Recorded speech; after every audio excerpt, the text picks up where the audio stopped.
Kembali hadir saudara di hari Jumat ini yang pasti nih menarik jelang akhir pekan. Pengennya sih liburan ya, tapi uang jangan sampai habis alias harus terjaga. Kemudian caranya bagaimana ya dengan investasi walaupun bursa lagi libur ya saudara ya. Tapi kita ngomongin investasi nih. Danantara Indonesia ini katanya kepincut banget sama putaran uang dan makin populernya industri K-pop dan drakor. Hiburan Korea yang mendunia sekarang ini saudara. Memang belum sampai model bisnis seperti apa yang dipilih Danantara. Tapi kalau kita senggol-senggol sama yang namanya K-pop dan juga drakor, wah udah pasti nih ya marketnya gede banget. Dari remaja sampai ibu-ibu rasanya nggak ada yang nggak suka nonton drakor sama boyband K-pop. Kayak misalnya BTS, Blackpink, Seventeen, Song Joong Ki, kemudian Hyun Bin, Kim Seon Ho yang lagi viral, tren senyum sambil megang dadanya. Oke, siapa lagi nih saudara? Mungkin Song Hye Kyo yang mirip seperti teman saya, Adi Larasati, yang usianya nambah, tapi justru semakin kelihatan belia. Aduh, ini pasti deg-degan banget ya sama nama-nama yang saya sebut tadi saudara. Mungkin perasaan berdebar-debar seru seperti ini yang ada di Danantara. Makanya kepincutlah sama industri hiburan Korea yang gemerlap seperti itu. Nah pertanyaannya, ini beneran gak sih kepincut atau cuman gimmick doang? Kalau konteks putaran ekonomi hiburan di Korsel, ini kami punya datanya. Kita ke slide berikutnya. Nah, ini adalah saudara ya kontribusi K-pop dan juga drakor khususnya ke ekonomi Korea Selatan. Nah, kalau kita ngomongin di tahun 2004 berdasarkan Asia Fund Managers, ini di 2024 ada sumbangan 1,87 miliar dolar Amerika. Luar biasa. Ini yang kita lihat ini adalah kontribusi dari drakor, kemudian series film yang sangat sukses berat. Dan kalau di 2018 ini juga luar biasa angkanya, di angka 9,48 dolar Amerika Serikat.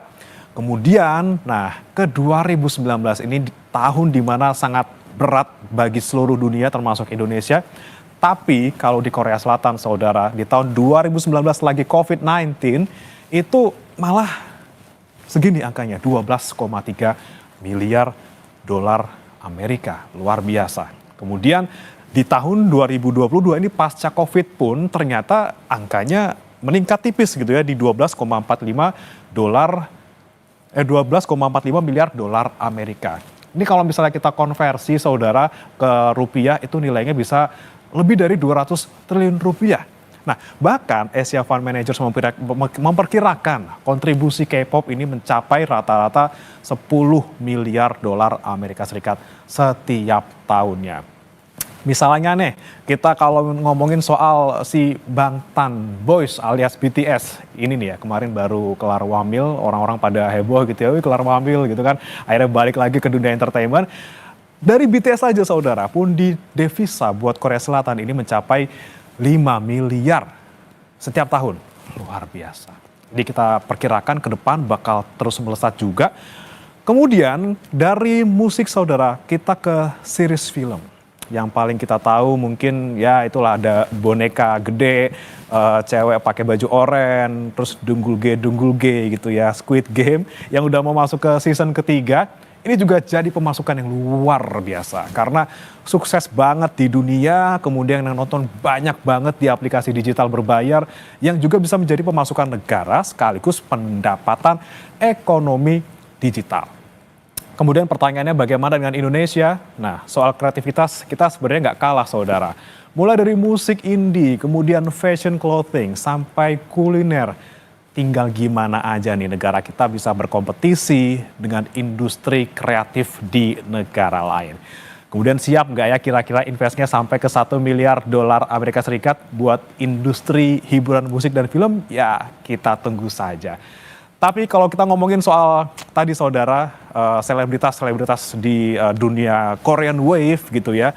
Ternyata ada juga mereka-mereka yang menjadi duta besar buat negaranya ke seluruh dunia. Kita ke slide berikutnya.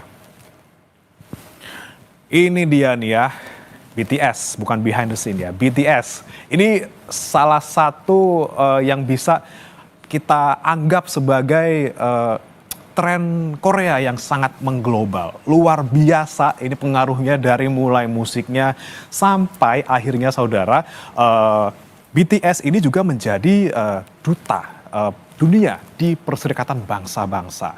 Nah, memang waktu 2021 ini masih fresh di ingatan kita saudara, Kim Namjoon atau RM yang sempat tampil berpidato di sidang umum PBB. Saat itu RM kala itu berbicara mengenai harapan dunia membaik dan anak muda kembali bangkit dari keterpurukan pandemi COVID-19. Kemudian yang berikutnya Blackpink. Nah, ini juga menjadi duta konferensi perubahan iklim PBB tahun 2021. PBB bilang penunjukan artis K-pop Korea ini sebagai bentuk kolaborasi untuk menyebarkan pesan-pesan penting kepada generasi muda dan juga khususnya secara luas ya, tidak hanya generasi muda lewat musik dan juga pengaruh mereka. Nah, mereka di endorse-nya juga nggak kaleng-kaleng saudara ya, karena ya itu tadi oleh PBB. Kemudian selanjutnya ada member mahalnya Super Junior ya, Suju. Ini ada Choi Siwon yang mungkin juga berseliweran di televisi kita sebagai duta MSG, duta ini gitu ya. Itu sangat luar biasa pengaruhnya juga di Indonesia. Mungkin kalau di Indonesia memang yang ganteng-ganteng gini nggak bisa kelewatan ya, apalagi ibu-ibu kemudian ciwi-ciwi gitu pasti udah heboh ngeliatin Choi Siwon. Tapi lebih ganteng teman saya Mario Sarong. Tapi sayang hari ini nggak ada, jadi saya saja hari ini saudara yang menemani Anda. Nah, ngomong-ngomong soal Choi Siwon ini saudara, ini didapuk menjadi duta UNICEF untuk Asia Timur dan juga Pasifik di tahun 2019. Nah, dia fokus buat promosi dan juga perlindungan hak-hak anak.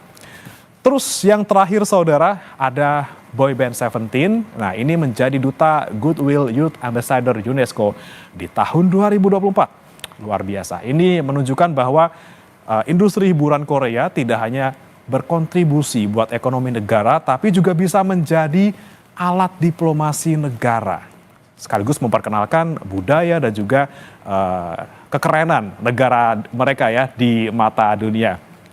Nah, saudara, ngomongin tadi soal pesonanya yang luar biasa, mulai dari ekonomi yang kemudian terdongkrak gara-gara industri hiburan dan bisa mewakili Korea di mata dunia, ternyata juga menarik Badan Pengelola Investasi Superbody Danantara yang kemudian kepincut atau terpikat dengan K-pop dan drakor. Nah, ini dalam konteks investasi saudara. Terpesona yang betul-betul terpesona atau cuman gimmick aja sebenarnya? Industri musik Korea atau yang lebih dikenal dengan K-pop tak memungkiri membawa dampak yang signifikan bagi ekonomi Korea Selatan. Bukan tanpa alasan, fenomena K-pop menginspirasi jutaan orang untuk mengunjungi Korea Selatan hanya sekedar menghadiri konser, acara fansign, dan festival musik. Tak main-main, aliran pendapatan ini berimbas untuk sektor pariwisata dan pertumbuhan ekonomi Korea Selatan. Badan Pengelola Investasi Danantara Indonesia bilang berminat untuk berinvestasi di industri media dan hiburan Korea Selatan. Salah satu fokus utamanya ialah sektor K-pop dan K-drama yang telah mendunia. Yang menarik sebenarnya itu soal media industri, karena di Korea Selatan itu penduduknya walaupun kecil yang bisa bahasa Korea, tapi bisa membuat bahasa Korea menjadi internasional, melalui musik, melalui film, dan seterusnya. Kata CIO Danantara, Pandu Syahrir dalam Forum Ekonomi Korea Indonesia Selasa 24 Juni 2025. Pemerintah Korea Selatan yang hadir dalam acara sama menambahkan Indonesia menjadi pasar potensial untuk konsumsi media dan hiburan karena populasi yang sangat besar. Sebelumnya, Chief Operation Officer Danantara Doni Oskarya bilang, ia tidak memaksa masyarakat untuk percaya. Danantara dalam hal ini pelan-pelan akan beri pembuktian bahwa kedepannya Danantara investasinya bagus, namun hanya saja butuh waktu. Saya tidak memaksa masyarakat untuk percaya. Tentu percaya itu ada levelnya ya kan. Pertama dari mendengar kayaknya Pak Doni ini ngomongnya bener nih, ya baru ngomongnya doang gitu kan. Tapi bisa juga dia bohong nih ngarang-ngarang kan, kita ya pasti ada persepsi itu kan. Tetapi kepercayaan itu tentu harus melalui pembuktian. Nah, kita harapkan dalam 4 bulan ini tentu ada pembuktian bahwa ternyata Danantara itu bukan seperti yang ditakutkan. Pelan-pelan nanti ternyata Danantara itu betul investasinya bagus. Ternyata Danantara itu ternyata untuk investasi itu tahapannya sulit. ternyata Danantara itu tidak ada hubungannya mencampur antara pengelolaan BUMN dengan investasi gitu. Bisa menjadi tren global dunia. Tim Liputan, Kompas TV.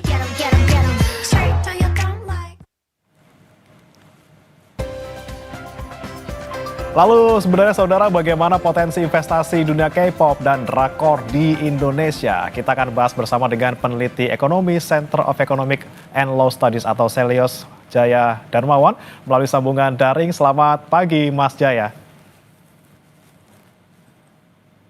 Halo, selamat pagi, Mas. Oke, Mas Jaya, Anda membacanya gimana nih kalau soal Danantara yang kepincut sama K-pop dan drakor? Ini sebenarnya gimmick apa beneran, Mas? Kalau kita lihat memang kayaknya ada upaya gitu ya untuk pemerintah bisa narik apa namanya ya, penerimaan dari masyarakat gitu. Karena kan fans K-pop dan juga drakor di Indonesia kan luar biasa besarnya gitu ya. Apakah ini menjadi satu upaya juga untuk mendapat dukungan dari masyarakat kepada Danantara, atau memang karena beneran ada data dan faktanya ini sumbangan ekonomi di Korea Selatan, industri hiburannya itu sampai 3% PDB. Apakah benar-benar karena ada potensi yang luar biasa di situ? Ya, betul, Mas. Ini menarik sekali ya, saya lihat ya. Karena kalau berbicara K-pop ini kan fansnya sangat besar dan fanatismenya tidak bisa kita ragukan lah gitu. Itu sangat tercapture lah di media sosial, di X, di Instagram gitu kan, dan sangat-sangat solid gitu ya. Nah, tapi bagaimana kalau entitas Danantara yang memiliki dana yang luar biasa akhirnya melirik K-pop sebagai industri yang ingin disuntik modal gitu ya. Nah, ini perlu dilihat dari beberapa sisi. Misalkan pertama, investasinya mau kemana dulu? Mau ke Korea Selatan atau meniru K-pop yang ada di Korea Selatan untuk diproduksi di Indonesia, untuk diinvestasi di Indonesia. Itu perlu dilihat dulu. Karena tadi sudah disampaikan sebenarnya memang K-pop ini betul kalau di Korea Selatan dia nilai investasinya besar, multiplier efek ekonominya besar, lebih dari 3% dari PDB bahkan gitu ya. Nah, tapi perlu kita lihat dulu catatannya. Yang pertama, Korea Selatan pernah sebelumnya mengalami industrialisasi yang luar biasa, yang signifikan.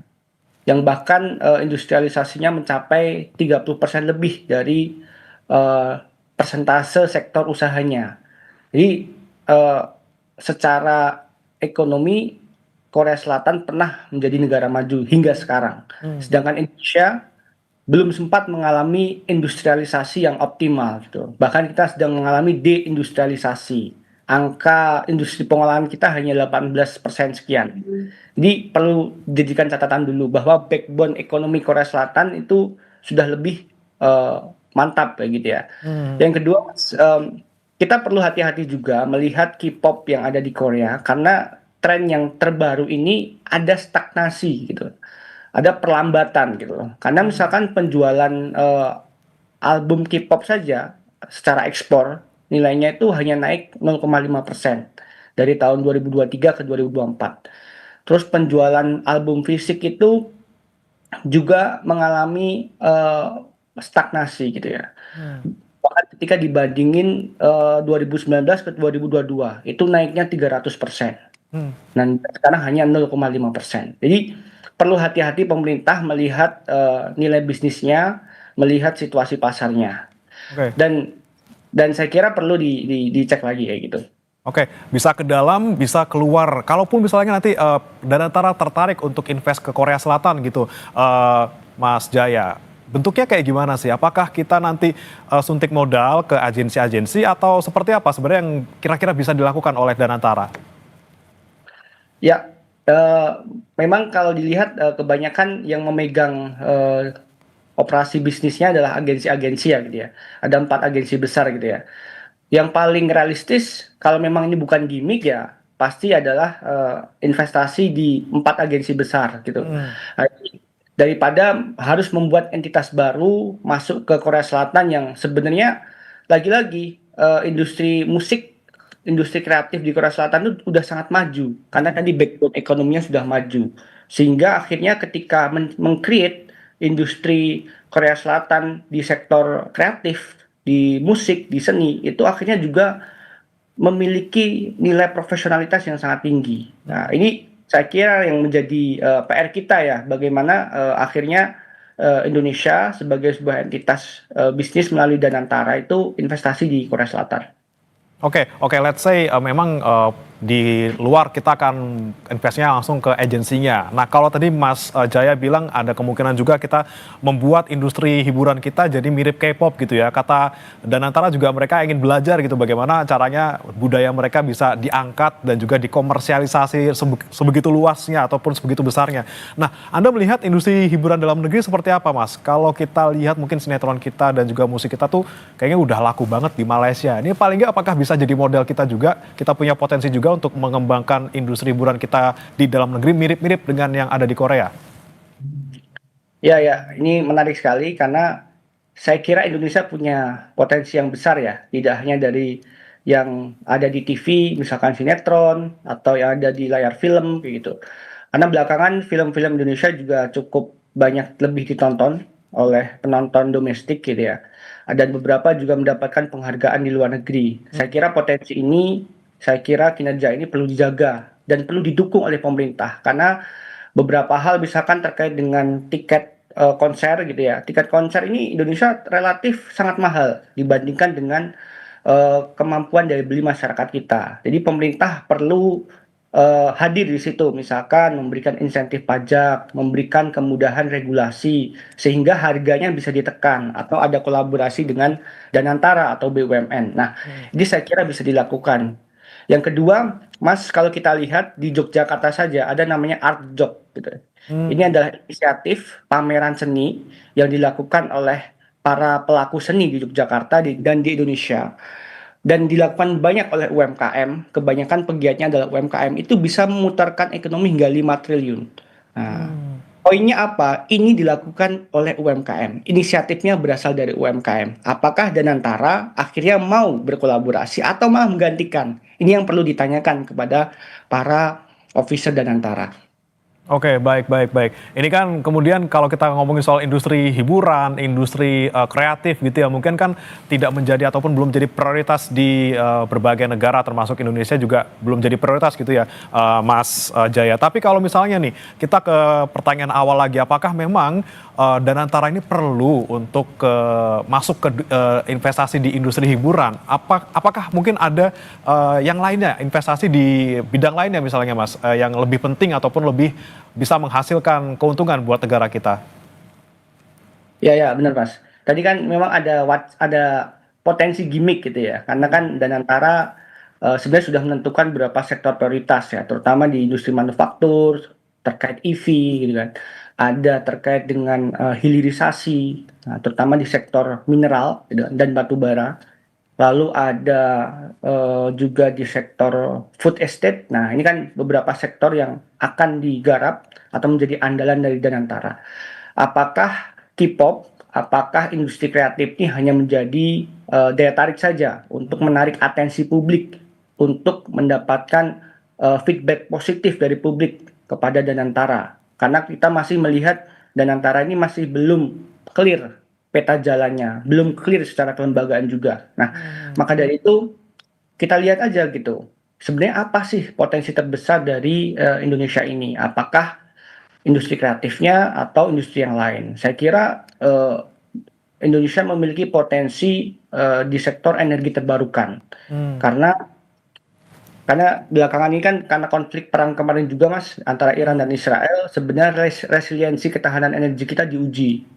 Kita masih banyak impor BBM, LPG dan lain sebagainya. Maka dari itu sebenarnya ada urgensi juga masuk ke energi terbarukan, dan secara potensi Mas itu sangat besar.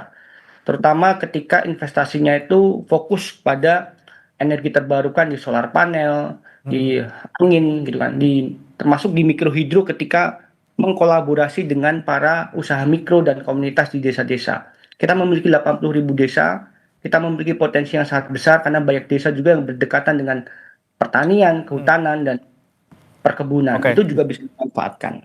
Baik Mas Jaya. Ini kan tadi Mas Jaya juga bilang ya, ini kemungkinan bisa jadi hanya gimmick ataupun menarik perhatian masyarakat untuk Danantara. Tapi kalau kita cermati lagi Mas Jaya, kira-kira kalau bukan kita ngomongin soal K-pop untuk menarik perhatian ataupun menarik biar ada dukungan dari masyarakat, apa gebrakan lainnya yang harus dilakukan Danantara supaya masyarakat akhirnya percaya sama Danantara?